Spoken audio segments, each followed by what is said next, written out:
नमस्कार विद्यार्थी मित्रांनो, आपले MPSC PIQ base 1 mark fix सिरीजमध्ये आपलं स्वागत आहे।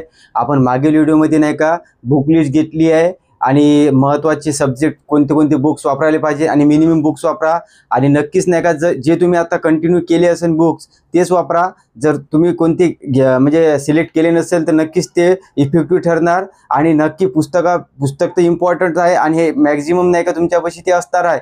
फक्त महत्त्वाचं काय माहिती आहे का आपल्याला, हे 21,000 प्रश्नसंच आणि लॉजिक बूस्टर ते स्टेप अप अकॅडमीचं आहे, कंबाइंड ग्रुप बीचं, ते तुम्हाला फार इम्पॉर्टंट ठरणार आहे। कारण की आपण एक्झाममध्ये या लॉजिक बूस्टरमधून किंवा 21,000 मधून या दोघाला लिंक करणार आहोत। नक्कीच आपल्याला या प्रकरणामध्ये नेमकं काय वाचायचं आहे आणि कोणत्या घटकावर क्वेश्चन आलेले आहे ते आपल्याला या पुस्तकातून क्लिअर होईल, जेणेकरून आपल्याला जवळपास नाही का एकाच वेळी 3 रिव्हिजन पडणार आहे। म्हणजे वाचायचं कसं हे तुम्हाला मी सांगणार आहे। आज आपण इतिहासाबद्दलची इम्पॉर्टंट टॉपिक पाहू। तर सर्वात पहिला पाहू 1857चा उठाव। वारंवार प्रश्न विचारते आणि 1857चा उठाव जेव्हा आपण वाचत असतो तर नेमकं काय वाचायचं तर ते आपल्याला या पेपर शीटमधून कळते। काय कळते की पेपर शीटमधून हे कळते की बा आपल्याला 1857च्या उठावावर नाही का पार्श्वभूमीवर प्रश्न आहे, जसे की बा 1857चा उठाव सुरू कधी झाला बा, त्याची तारीख विचारली होती, नियोजित तारीख जी होती 31 मे 1857। त्यावेळेस गव्हर्नर कोण होते, कॅनिंगवर प्रश्न आहे। त्यानंतर 1857चे जे चिन्ह काय होते बा, जे होते चिन्ह काय होते, कमळ आणि भाकर। त्याच्यानंतर तात्कालीन कारण काय होतं हे आपण इथं पार्श्वभूमीमध्ये लक्षात घेतो आणि हे कुठे भेटते आपल्याला 21,000 मध्ये आणि लॉजिक बूस्टर मध्ये। त्याच्यानंतर बघा यावरचं इंग्रजाचे नेतृत्व कोण केलं भारतामध्ये, त्याच्यानंतर भारताचे नेतृत्व कोण केले, जसं फॉर एक्झाम्पल म्हटलं तर कानपूरचं नेतृत्व कोण केलं होतं, नानासाहेब यांनी केलं होतं, बरोबर आहे। आणि इंग्रजाचं नेतृत्व कोण केलं होतं, कॅम्पेबल यांनी केलं होतं। हे तुम्ही लक्षात घ्यायला पाहिजे, कारण की याच्यावर PIQ आहे, म्हणजे आपण इथं जातो आपण। फक्त मी तुम्हाला सांगत आहो की याच्यावर क्वेश्चन आली आहे, हे तुमचे हॉट टॉपिक आहे। परंतु हे पाहिल्यावर तुम्ही काय करायचं, 21,000 आणि लॉजिक बूस्टरले काय करायचं, लिंक करायचं आणि नेमकं कशावर प्रश्न आहे। समजा जर तुम्ही उदाहरणार्थ इंग्रजाचे नेतृत्व पाहत असाल पॉईंट, म्हणजे आपल्याला 1857चा उठावामध्ये आपल्याला तुकड्या छोट्या भागात नाही का त्याला आपण वाचणार आहोत। जसं इंग्रजाचे नेतृत्वावर जर प्रश्न वाचत आहे तुम्ही, इकडे जोड्या लावत असाल किंवा इकडे भारताचे नेतृत्व, तर तेच प्रश्न नाही का त्या 43 क्वेश्चन मध्ये कितीदा आलेले आहेत त्या प्रश्नावर, तर ते तुम्ही त्या घटकावर ते तुम्ही पाहणं अपेक्षित आहे। तर जवळपास तुम्हाला 4 ते 5 प्रश्न असे जास्त दिसणार आणि कॉमन नाव राहील। ते तुमचं काम काय आहे, ते एका जागी लिहिणं, एक जोड्या लावत आयोगाचे पहिले, आणि त्याच्यानंतर नाही का तुम्हाला संदर्भ ग्रंथ जे मी दिलेले आहे त्याच्यातला सोर्स घ्यायचा आणि नक्की काय विचारलं नाही आयोगाने नेमकं तर ते तुम्ही फक्त नोट डाऊन करा। आणि मॅक्झिमम रिपीट आहे, फक्त अट काय माहिती आहे का, जे आलेलं आहे ना ते तुमचं पाठ पाहिजे। ते तुम्ही कसं करताय हे तुमच्यावर डिपेंड आहे। त्याच्यानंतर महाराष्ट्रातील उठाव कोण म्हणजे कुठं केला बा, त्याचे नेतृत्व कोण होतं त्याच्यावर सुद्धा प्रश्न आहे। जसं आता मागच्याच एक्झाम्पल जसं आपल्याला कोल्हापूरचं विचारलं होतं की रामजी शिरसाट आहे, परंतु तिथं आपल्याला जर कोल्हापूरचं रामजी शिरसाट माहीत नसतं पण इतर पर्याय एलिमेंट होत होते, जसं की नानासाहेब पेशवा कानपूरचा होता। त्याच्यानंतर आपल्याला काय विचारलं होतं, इतरही पर्याय होते की जे साताऱ्याचा बा आपल्याला रंगूजी बापूजी गुप्ते आहे, असे एलिमिनेशन करता येते। परंतु अट आहे पाठ पाहिजे, PIQ पाठ, म्हणजे आपण समजला आपल्याला बा रंगूजी बापूजी गुप्ते बा साताऱ्याचा आहे तर आपण तेच एलिमिनेशन करतो, कारण की कोल्हापूर कसं असणार आहे, एकच व्यक्ती असणार आहे। तर अशा प्रकारे तुम्ही नाही का अभ्यास करता तर हे फार इफेक्टिव्ह ठरते। आणि आपल्याला 1857च्या उठावावर मते सुद्धा आहे, जसे बा 1857च्या उठावाला स्वातंत्र्य समर कोणी म्हटलं, त्याच्यानंतर राष्ट्रीय उत्थान कोणी म्हटलं, 1857 हा ग्रंथ कोणी लिहिला, त्याच्यानंतर 1857चा 57 शोध हा ग्रंथ सुद्धा कोणी लिहिला, असा प्रश्न आहे। त्यानंतर द कॉजेस ऑफ इंडियन म्युटनी जे सर सय्यद अहमद खानने ग्रंथ लिहिला त्याच्यावर सुद्धा प्रश्न आहे। द ग्रेट रिबिलियन आहे, हे बरेच असे प्रश्न म्हणजे तुम्हाला इथं समजते बा हे करणं अपेक्षित आहे। त्याच्यानंतर सैनिक प्रमाण विचारलं होतं आपल्याला की बा किती प्रमाण होतं बा बंगालमध्ये बा सैनिकाचं, तर 1-2 होतं, याच्यावर सुद्धा प्रश्न आहे। परंतु यासाठी पील आयोग नेमला होता, हे लक्षात ठेवा, कारण की ही पुनर्रचना जी केली होती पील आयोगने केली होती, SCCचा प्रश्न होता, आपल्याला नाही। त्याच्यानंतर आपल्याला याच्यात काय प्रश्न 1857 मध्ये किंवा 1857च्या उठावामध्ये नाही का इंग्रजाचे सहकार्य, इंग्रजाला मदत कोण करणारे कोण होते, संस्थानिक, आणि इंग्रजाच्या विरोधात असणारे संस्थानिक, याच्यावर सुद्धा प्रश्न आहे। त्याच्यानंतर नेपाळला कोण गेले होते, ते 3 व्यक्ती आहे, नानासाहेब पेशवे आहे, त्याच्यानंतर आपल्याला खान बहादूर खान आहे, हजरत महल आहे, 3 व्यक्ती आहे, याच्यावर सुद्धा प्रश्न आलेला आहे। म्हणजे मी ठराविक टॉपिक दिलेले आहे, हे तुम्ही या 21,000 मधून आणि लॉजिक बूस्टर मधून पाहणार आहे। होईल काय माहिती आहे का, ही तर तुम्हाला टॉपिक कव्हर होईल। इथं तुम्ही 21,000 घ्यायचं, त्याच्यानंतर इंग्रजाचे नेतृत्व पाहायचा, एकच टॉपिक पाहायचा आणि लॉजिक बुस्टर मध्ये तेच टॉपिक पाहायचा. होईल का इंग्रजी नेतृत्वचा टॉपिक कव्हर होईल. आणि याच्यावर नाही का हे झाला की फुली मारायची, म्हणजे तुमचा तो पॉईंट कव्हर होईल. भारताचे नेतृत्व हे सोबत कंपॅरिझन करायचं म्हणजे जोड्या लावासारखं, आणि महाराष्ट्राचं त्यावेळेस करायचं, म्हणजे होते का एक एक भाग तुमचा कंप्लीट होईल आणि तुम्हाला इंटरेस्ट येत जाईल की बा नेमकं आपल्याला काय करणं आहे. आणि हे स्ट्रॅटेजी नाही का इतर घटकासंबंधी बी तुम्ही लक्षात ठेवायला पाहिजे. आणि होईल काय इथून सुद्धा 21,000 मध्ये तोच प्रश्न तुम्ही 2 वाचता, लॉजिक बुस्टर मधून सुद्धा वाचता, म्हणजे अट ए टाइम तुमचा 3 वेळा हा प्रश्न होईल. आणि इतकी बेस्ट मेथड आहे ना. तुम्हाला रिव्हिजन काय मॅक्झिमम रिव्हिजन म्हणतो ना, खूप कमी रिव्हिजन मध्ये सुद्धा तुमचं नाही का आठवण राहीन या मेथडनं, हे लक्षात ठेवा. त्याच्यानंतर पाहू आपण राष्ट्रीय काँग्रेसच्या स्थापनेपूर्वी जी संघटना होत्या त्याच्यावर सुद्धा आयोगाने प्रश्न विचारलेला आहे. डायरेक्ट स्थापनेवर त्यांची पार्श्वभूमी, त्याचे सदस्य कोण होते, ते सर्व मी हे डिटेल घेणार आहे. फक्त तुम्हाला मुद्दे सांगत आहे की का कोणते आहे. तर याच्यावर नाही का आपल्याला स्थापनेनुसार क्रम लावा असा सुद्धा प्रश्न आहे. ते डायरेक्ट नाही का जोड्या लावा सुद्धा विचारलेला आहे की बा स्थापनेनुसार कोणाची पहिले झाली. तर सर्वात प्रथम आहे बॉम्बे असोसिएशन, लक्षात ठेवा. हे 1852 आहे. पुणे सार्वजनिक सभा आहे जी 1870 आहे, जिला पूर्वी पुणे असोसिएशन म्हणत होतं, ते लक्षात ठेवा. इंडियन असोसिएशन, इंडियन लीग हे लक्षात ठेवा 1875-1876. हे दादाभाई नौरोजीने स्थापन केलेले आहे. East India association, London Indian association हे 1865, हे 1866. प्रश्न आहे लँड होल्डर्स असोसिएशन जे 1836 का 37 आहे, जे हे पाहून घ्यायचं, पहिली जमीनदारी असोसिएशन होती. त्याच्यानंतर ब्रिटिश इंडिया असोसिएशन 1851 आहे. मद्रास महाजन सभा आहे 1884. बॉम्बे प्रेसिडेन्सी असोसिएशन 31 जानेवारी 1885 आहे. आणि राष्ट्रीय काँग्रेसची जे आहे राष्ट्रीय काँग्रेस ते 1885 आहे, परंतु 31 डिसेंबर आहे. डिसेंबरमध्ये 28 डिसेंबर हे किती आहे 31 जानेवारी 1885. लक्षात ठेवायचं की बा राष्ट्रीय काँग्रेसच्या पहिले स्थापन झालेले आहे. यांच्यावर डिटेल्स प्रश्न आहे ते मी नंतर तुम्हाला सांगणार आहे कशा प्रकारे करायचं, हे ठळक पॉईंट आहे, याच्यावर प्रश्न येणार आहे. त्याच्यानंतर बघा आपल्याला प्रार्थना समाज आहे, सत्यशोधक समाज आहे. त्याच्यानंतर हे 3 समाज आहे, मानव धर्म समाज, ज्ञान प्रसारक समाज आणि परमहंस समाज. परमहंस सभा याची स्थापना कोणी केली, दादोबा पांडुरंग तरखडकर. हे 1844, 1848, 1849. ब्राह्मो समाज लक्षात ठेवा 1828. आर्य समाज 1875. रामकृष्ण मिशन 1897. हे सांगतोय तुम्ही नोट डाऊन करा, कारण की याच्यावर सुद्धा प्रश्न आहे. ब्राह्मो समाजामध्ये नाही का 2 वेळा फूट पडलेली आहे. 1866 ला पडली एक, तेव्हा भारतीय ब्राह्मो समाज आणि आदि ब्राह्मो समाज असा होता. आणि 1878 ला पडली तेव्हा साधारण ब्राह्मण समाज होता. मी तोंडी सांगत आहे काय इम्पॉर्टंट आहे. याचे सदस्यावर सुद्धा प्रश्न आहे, ते तुम्हाला नाही का 21,000 मधून जोड दिली लॉजिक बुस्टर तर कळणार आहे की भाई इम्पॉर्टंट काय, हे पॉईंटवर प्रश्न आहे.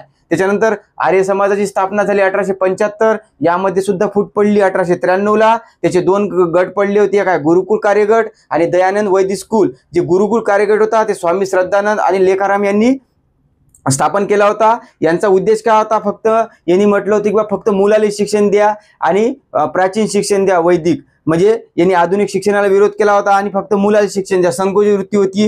हे नाव विचारले सदस्याले कसं आर्य समाजासंबंधी कोण आहे, स्वामी श्रद्धानंद, लेखाराम. स्वामी श्रद्धानंदचं दुसरं नाव लाला मुंशीराम, हे लक्षात ठेवा.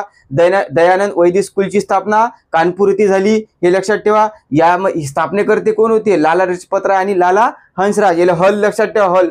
आणि यांचा उद्देश काय होता, मुलं आणि मुलीला शिक्षण देणे आणि आधुनिक शिक्षण देणे सोबत वैदिक धर्माच्या. हे शॉर्ट मध्ये आहे, याच्यावर सुद्धा क्वेश्चन आहे. त्याच्यानंतर बघू आपण कायद्यावर मी नाही का कंपॅरिझन घेऊन सर्व व्हिडिओ बनवणार आहे, जेणेकरून तुमचा एकाच व्हिडिओमध्ये तो कंपॅरिझन करून लक्षात राहील. तर 1773चा रेग्युलेटरी ऍक्टवर प्रश्न आहे. पिट्स इंडिया ऍक्टवर प्रश्न आहे. चार्टर आर्टिकल 4 आहे आपले 1793, 1813, 1833 आणि 1853. यामध्ये 20 वर्षाच्या फरकाने, हे लक्षात ठेवा. याच्यावर प्रश्न आहे, मी घेतो याच्यावर इम्पॉर्टंट, तुम्ही याचं टेन्शन घेऊ नका. राणीचा जाहीरनामा जे आहे आपल्याला त्याच्यावर सुद्धा प्रश्न आहे की राणीचा जाहीरनामा कुठे वाचला, 1 नोव्हेंबर 1858 ला अलाहाबाद येथे कोण वाचला, तर कॅनिंग. याच्यावर सुद्धा प्रश्न आहे. आणि त्याच्यावरची जे म्हणजे तरतुदी आहे त्याच्यावर सुद्धा प्रश्न आहे. म्हणजे तुम्ही PIQ जरी बघितलं तरी तुम्हाला सफिशियंट आहे. फक्त बघायचं कसं, राणीचा जाहीरनामा पाहायचा, कायद्यात जायचं, राणीच्या जाहीरनामावरचे 4-5 प्रश्न पाहायचे, वाचायचे आणि एका जागी लिहिण्याचा प्रयत्न करायचा, तेच PIQ. त्याच्यानंतर संदर्भ ग्रंथामध्ये जायचं. संदर्भ ग्रंथामध्ये बा काय आलं नाही बाई आणखी येऊ शकते, महत्वाचं म्हणतं जे असं अदर म्हणून दिलेलं आहे ना ते लिहायचं नाही. फक्त महत्वाचं वाटलं पाहिजे, विचारलं नाही ते नोट डाऊन करायचा, कारण की हे तुम्हाला 2 हेल्पफुल ठरणार आहे. हे 2 पुस्तक आणावं लागेल तुम्हाला. त्याच्यानंतर बघा 1858च्या कायद्यावर सुद्धा प्रश्न आहे आपल्याला. त्याच्यानंतर कौन्सिल ऍक्ट आहे, इंडियन कौन्सिल ऍक्ट, दोनच ऍक्ट आहे, 1861चा आणि 1892चा. याचा सुद्धा आपण कंपॅरिझन अभ्यास करणार आहोत. हे चार्टर ऍक्टचा सुद्धा असा फरक स्पष्ट करासारखा आम्ही शिकवणार आहोत. आणि त्याच्यानंतर आपल्याला 1909, 1919, 1935चा कायदा आहे, याची सुद्धा तुलनात्मक नोट्स मी नोट्स म्हणण्यापेक्षा मी स्वतः टीचिंग देणार आहोत. तर लक्षात ठेवायचं, याला मॉर्लेमेंटो म्हणतात, याला मॉन्टेग्यू चेम्सफोर्ड म्हणतात, याला भारत सरकारचा कायदा म्हणतात. हे शॉर्ट मध्ये लक्षात ठेवू. आणि भारतीय स्वातंत्र्य कायदा आहे, हे डिटेल करायचं नाही, फक्त 2 तरतुदी लक्षात ठेवा. हा कायदा 18 जुलै 1947ला लागू झाला. आणि आपण जे म्हणतो ना भारतीय सम्राट पद आहे, हे तेव्हाच रद्द करण्यात आलं होतं 18 जुलै 1947ला. हे सुद्धा लक्षात ठेवा. आणि भारत मंत्री जे पद होतं ना, जे 1858च्या कायद्याने निर्माण झालं होतं, ते याच कायद्याने रद्द झाले. हे 2 गोष्टी लक्षात ठेवा. याच्यावर वारंवार प्रश्न आहे. आणि हे तुमची की आहे, याच्यावर फोकस करा. 21,000 आणि लॉजिक बुस्टर. आणि मी याच्याबद्दल नाही का, हे मी फक्त तुम्हाला नाही का आणखी काही टॉपिक आहे ते घेणार आहोत मी. आणि तुम्हाला मी लॉजिक बुस्टर आणि 21,000 प्रश्न PIQ अनालिसिस कसा करायचा ते सुद्धा डेमो देणार आहोत. फक्त मी तुम्हाला हे थोडक्यात सांगत आहोत कशा प्रकारे तुम्ही विषयाले हात घातला पाहिजे किंवा काय त्या घटकामध्ये इम्पॉर्टंट आहे हे तुम्हाला कळलं पाहिजे. तर आता आपण पुढील टॉपिक पाहूया, जमीन सुधारणा. जमीन सुधारणा 3 प्रकारचे आहेत, जसे कायमदार पद्धत, रयतवारी पद्धत, महालवारी पद्धत. याच्यावर क्वेश्चन कसा आहे माहित आहे का, कायमदार पद्धत कोणी लावली, त्याचा जनक कोण, त्यानंतर कोणत्या प्रदेशात लावली, याच्यावर क्वेश्चन्स आहे. तर कायमदारी पद्धतीला आपण जमीनदारी म्हणतो. या संबंधी कॉर्नवॉलिस आहे, संबंधित रयतवारी संबंधी मनरो आहे, महालवारी संबंधित नाही का होल्ट मॅकेंजी आहे, विलियम बेटिंग आहे. त्यानंतर हे प्रदेश कुठं आहे, बंगाल, बिहार, ओरिसा. रयतवारी पद्धत मुंबई, मद्रास, आसाम. हे उत्तर प्रदेश, अवध, पंजाब मध्ये आहे.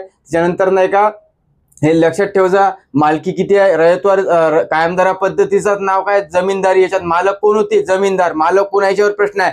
रयत म्हणजे काय, जनता म्हणजे शेतकरी, याच्यात मालक होता. महाल म्हणजे काय, गाव. गाव म्हणजे याचं मालक कोण होता, गावावर होता, म्हणून महालवारी म्हणते. महालचा अर्थ गाव होते. एल्फिस्टन यांनी कोणती पद्धत वापरली होती, ती मौजेवार पद्धत. लक्षात ठेवा, कारण की त्याने कायमदार आणि रयतवारी पद्धत सोडून दिली होती, त्या जागी मौजेवार पद्धत लावली होती. हे लक्षात ठेवा. हे इतकं सफिशियंट आहे. करायचं काय माहित आहे का, 21,000 मधून आणि लॉजिक बुस्टर मधूनच जायचं. काही मी सांगितलं हे पॉइंट पाहायचे, नोट्स मध्ये लिहायचे, रिपीटिव्हली जे रिपीट आलेले आहे ते पहिले सिक्वेन्सने लावायचे, त्याच्यानंतर संदर्भ ग्रंथामध्ये जायचं. आता आपल्यापाशी टाइम बिन कमी आहे आणि PIQ थ्रूच जायचं, म्हणजे तुमचे 2 ते 3 रिव्हिजन नाही का त्या थ्रू होणार आहे. त्यानंतर शैक्षणिक सुधारणा बघा.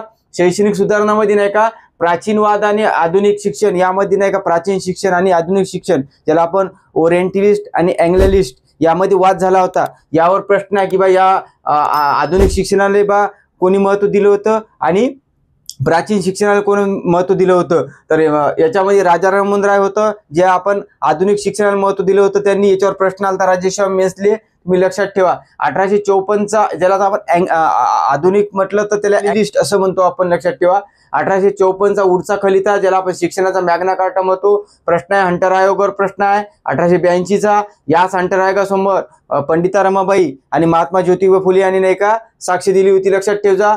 त्याच्यानंतर 1852चा मुदलियार आयोग, ज्यामध्ये माध्यमिक शिक्षण आयोग आहे, या स्थापनेनुसार सुद्धा प्रश्न आहे. राधाकृष्ण आयोग 1848, काय म्हटलं होतं यांनी, भारतीय प्रशासकीय सेवेसाठी नाही का डिग्री महत्वाची नाही म्हणे. त्यानंतर कमवा आणि शिका हे धोरण राबवा म्हणे. बऱ्याच गोष्टी आहेत तुमचा PIQ मधून निघून जाते, हे लक्षात ठेवा.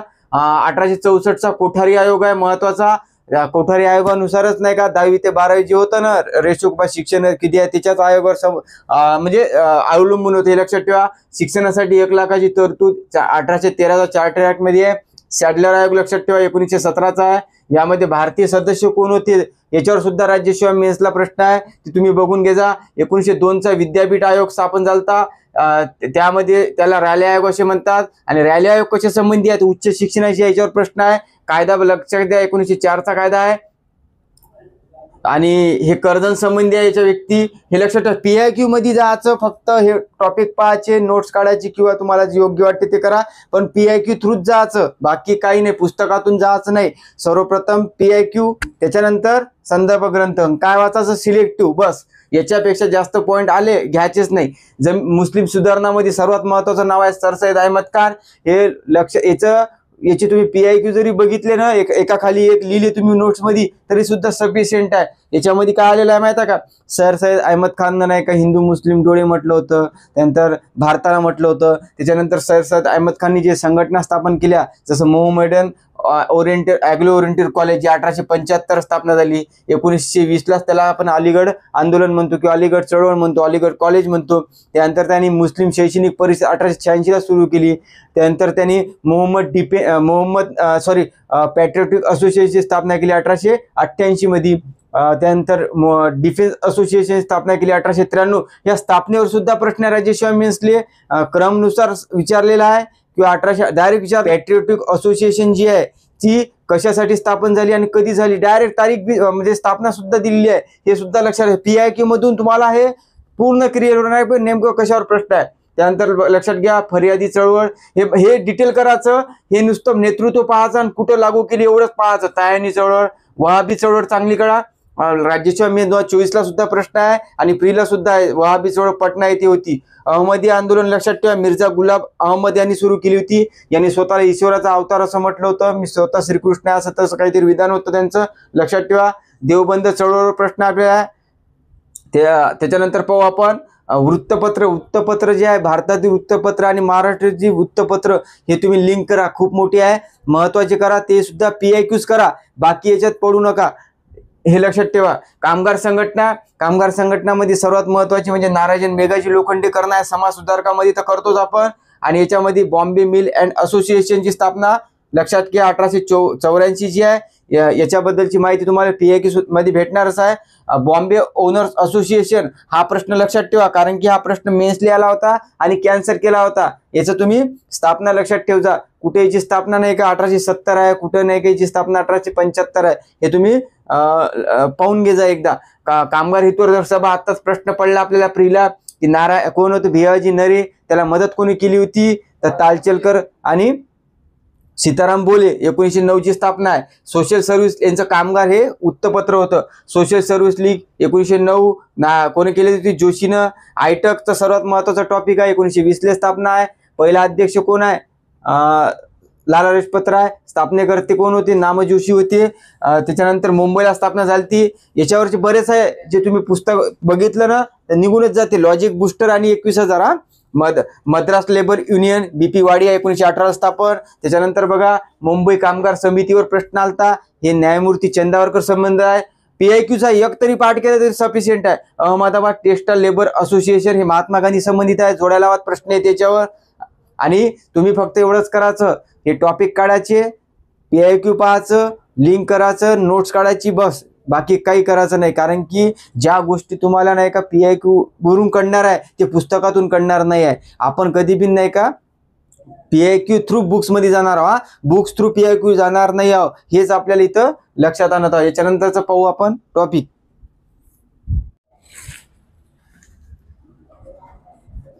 यानंतरचा टॉपिक पाहूया आपण शेतकरी चळवळ आणि आदिवासी चळवळ. शेतकरी चळवळ मध्ये नाही का अखिल भारतीय किसान संघटना जी आहे, याच्यावर अखिल भारतीय किसान सभा म्हणते त्याला. याच्यावर प्रश्न आहे. याची स्थापना जी आहे 1936ची आहे. लाहोरला स्थापन झाली होती. पहिला अध्यक्ष स्वामी सहजानंद सरस्वती होता. पहिला सचिव NG रंगा होता. दुसरे जे अधिवेशन झाले होते ते फैजपूर झाले होते, जळगावले. त्याचा अध्यक्ष NG रंगा. इतक्याच याच्यावर प्रश्न आहे, एवढंच लक्षात ठेवा. आणि तुम्हाला PIQ मध्ये लॉजिक बुस्टर मधून नाही का अनालिसिस सुद्धा करून आहे. खूप बढिया प्रकारे तुम्हाला लक्षात राहील. आदिवासी चळवळमध्ये फक्त 11वी स्टेट बोर्ड आणि आदिवासी चळवळ जे टॉपिक आहे लॉजिक बुस्टर मध्ये किंवा तुमच्या लॉजिक बुस्टर मध्ये सुद्धा चांगलं दिलेलं आहे कंपॅरिझन करून. बस तितकं तरी सफिशियंट केलं ना खूप चालते. जास्त करायच्या भानगडीत पडू नका. फक्त इतका ऍड करा. आणि फक्त 8 काय माहिती आहे का पाठ पाहिजे ना, बाकी काही नाही. दळणवळण, रेल्वे फार महत्वाचा टॉपिक आहे. दळणवळणमध्ये रेल्वेवरची नाही का लॉजिक बुस्टर असो किंवा संदर्भ ग्रंथात पण PIQ थ्रूच जायचं. याच्यात बी प्रश्न आलेले आहे. पहिली रेल्वे, त्यानंतर ते रॉबर्ट आयोग आहे, प्रिन्सेस आयोग आहे, बऱ्याच रेल्वे संबंधी आहे की रेल्वे संबंधी भांडवल कसं होतं, काय होतं, रेल्वेमुळे काय बदल झाले, हे पण PIQच करायचे. शेतीची व्यापारीकरण म्हणजे नगदी पिके कोणती आहे, ब्रिटिशांनी बा कोणते पीक घेण्यास प्रोत्साहन दिले होते, ते याच्यावर प्रश्न आहे. फक्त हे मुद्दे आहे. तुम्ही लॉजिक बुस्टर आणि 21,000 मधून हे कव्हर करायचं. क्रांतिकारक संघटना फार मोठा आहे. तुम्ही क्रांतिकारक संघटना पाहून घ्या. जसे बा अनुशीलन समिती आहे, मित्रमेळा आहे, त्याच्यानंतर अभिनव भारत आहे, त्याच्यानंतर म्हटलं तर मुझफ्फर प्रकरण आहे, भगतसिंग संबंधित संघटना आहे ना, याच्या हिंदुस्तान रिपब्लिक असोसिएशन असो, हिंदुस्तान सोशलिस्ट असोसिएशन असो, हिंदुस्तान त्यानंतर काकुरी कट असो, असे बरेच आहे. जसं की चितगाव कट आहे, याच्यावर नेतृत्व कोण केलं, बरेच प्रश्न आहे. फक्त काय करायचे, PIQ जायचं. फक्त मी PIQ फार जोर देतो. PIQ कुठं, त्या 2 बुक्स मधून 21,000 आणि लॉजिक बुस्टर पाहिजे तुमच्याशी. गव्हर्नर जनरल व्हाईसरॉय याच्यातले महत्वाचे व्हाईसरॉय करायचे, जसं वॉरेन हेस्टिंग आहे, डलोसी आहे, कॉर्नवालिस आहे, त्याच्यानंतर आहे डफरिन आहे, कॅनिंग आहे. जे ऑलरेडी PIQ आहे ते लॉर्ड रिटन आहे, लॉर्ड रिपन आहे.